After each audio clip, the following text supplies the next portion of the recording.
So, in the last session we have gone through the minimum phase correspondent and signal length. So, we will take up from there, and the first thing we will do, we will just see that where we left it last day. So, for a signal we found the expression for minimum phase correspondent, that we can get it with the help of that even actually the component, and that we can get from the complex spectrum of the ACF, that is phi x x n of the signal x n. So, what we actually received here in this formula, that is the minimum phase correspondent in the spectral domain. Okay. So, here why we are looking at that, now we need to actually go back, we need to go back to the time domain, and for that we need to look at that what is the way to get that. So, we are here,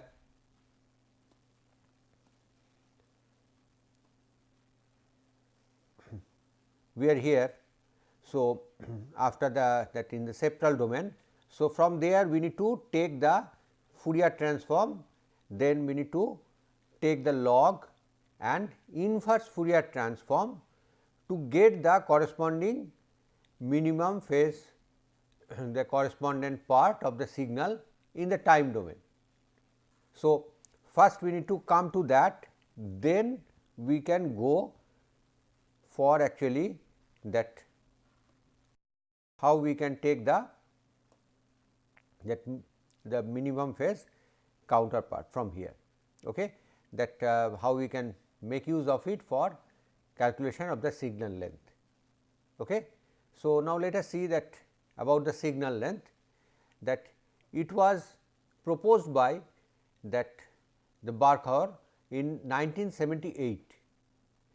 So, first difference of this from the common notion is, it is not about the duration of the signal, okay, or the extent of the signal, it is about that how energy is distributed, over its duration. So, it is about the way the spread of the signal, and whenever we talk about the energy, the first thing that comes in our mind, that magnitude actually part of the the spectra, but it is actually associated with both the magnitude as well as the phase of the spectra. So, if we have a spectrum for which the phase is modified, then the signal distribution is also changed, and that we get that the signal length also will change. So, for a one sided signal, for example, the causal signal which we are dealing with, the minimum phase, that signal length, that will get that the minimum signal length will get that it is minimum phase, and the converse is also true. Okay.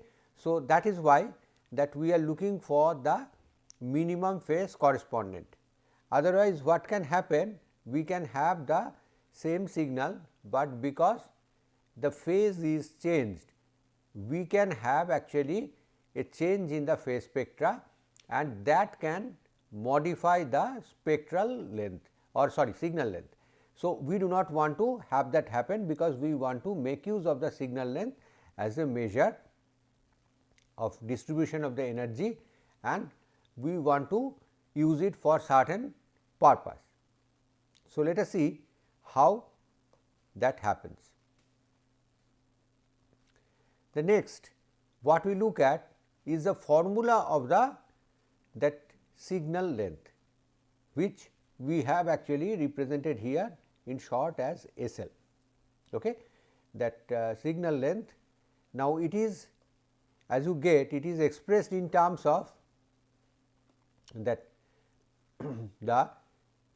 the energy of the signal, accumulated energy of the signal, and it is weighted by some function W n, and again it is normalized by the total energy.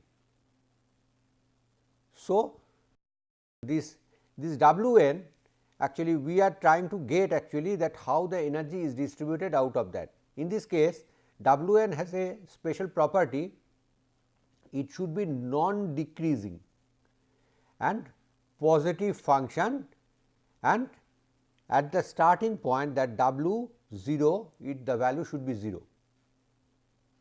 Now, non decreasing means it could keep on increasing or it can saturate and stay there without any drooping.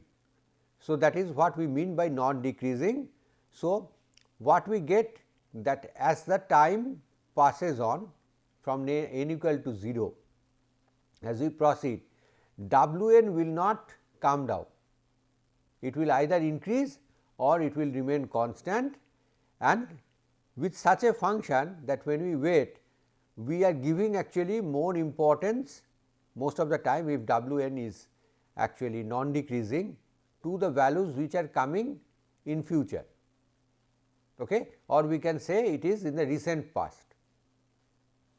So, in that way we can get actually a measure of the spread, and that when in the simplest form that W n equal to n, that is W n is as n is going over time, W n is moving in a linear way.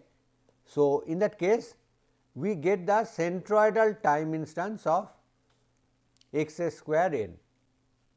Okay. So, we get actually centroidal actually a time instant of the instantaneous energy. So, that is the way the signal length is defined.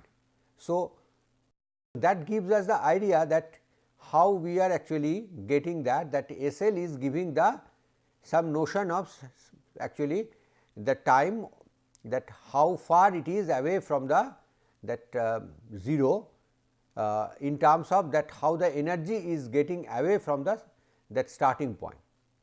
Okay. So, that is the way SL is defined, and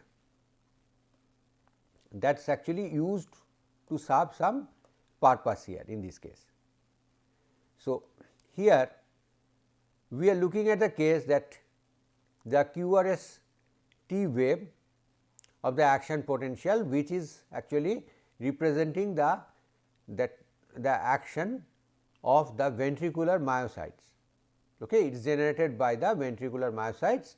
So, we are if we concentrate on that, then we get the QRST waveform as a result of it, and QRST that it has a good span 350 to 400 millisecond span, out of which the QRS which actually having the most of the energy, it is about 80 millisecond time it takes.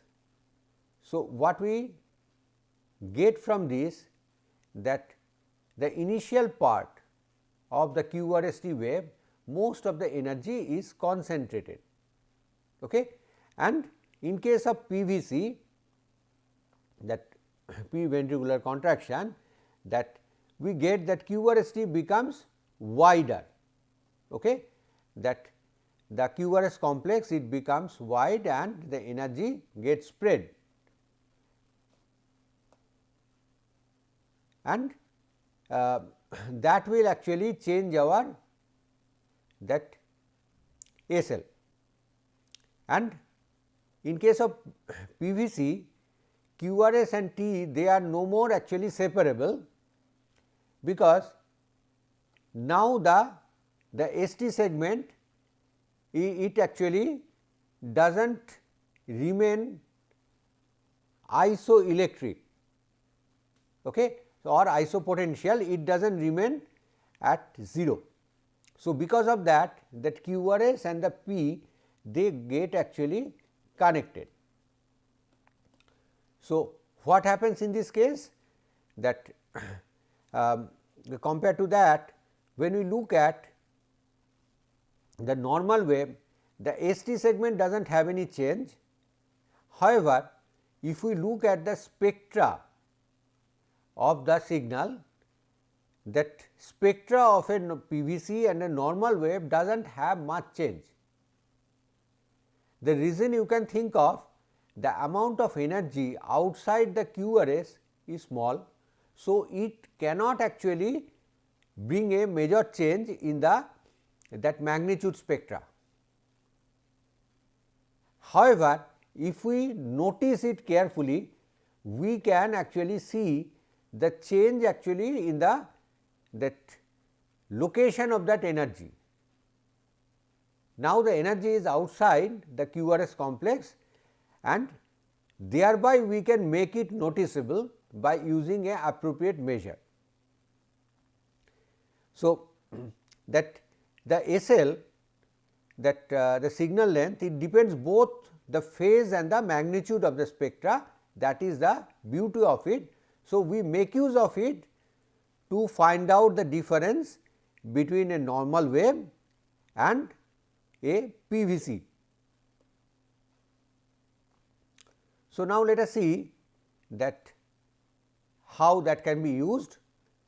Murthy and Ranganathan, they in 1979 proposed that the signal length to classify between the normal and the ectopic bit.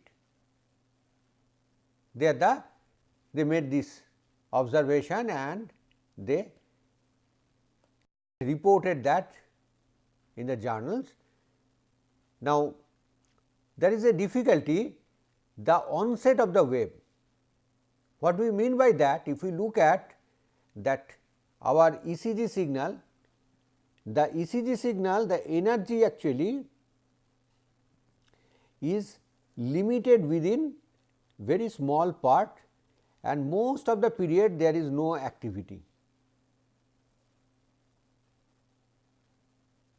So, if we draw the ECG signal, it will look like this.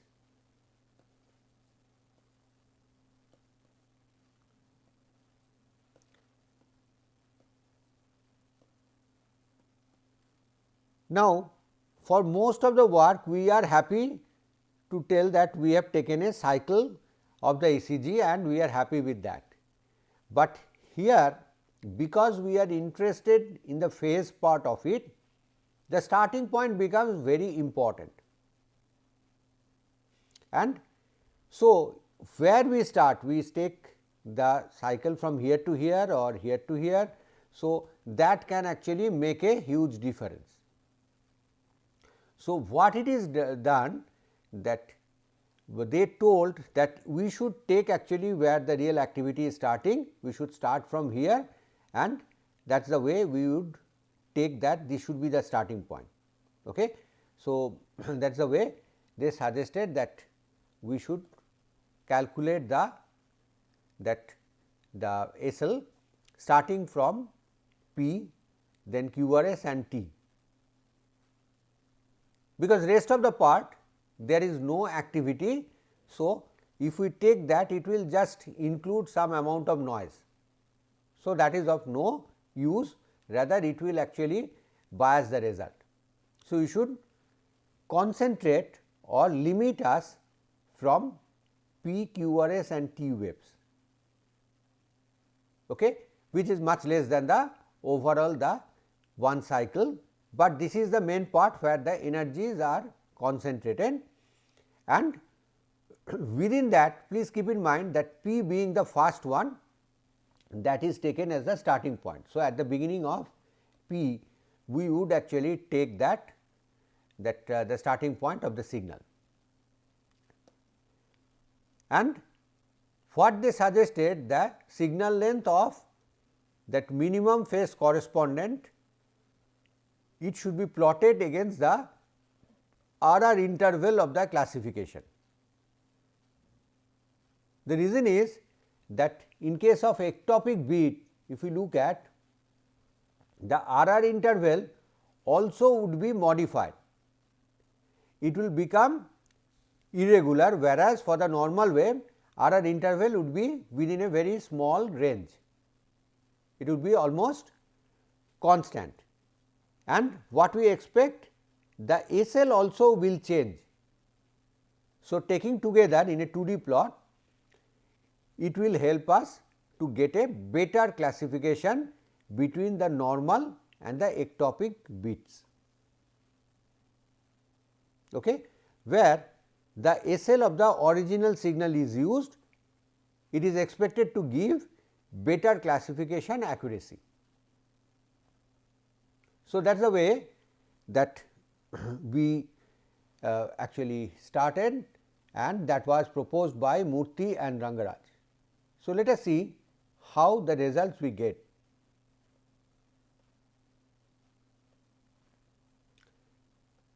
Here we get that classification is done using a linear classifier.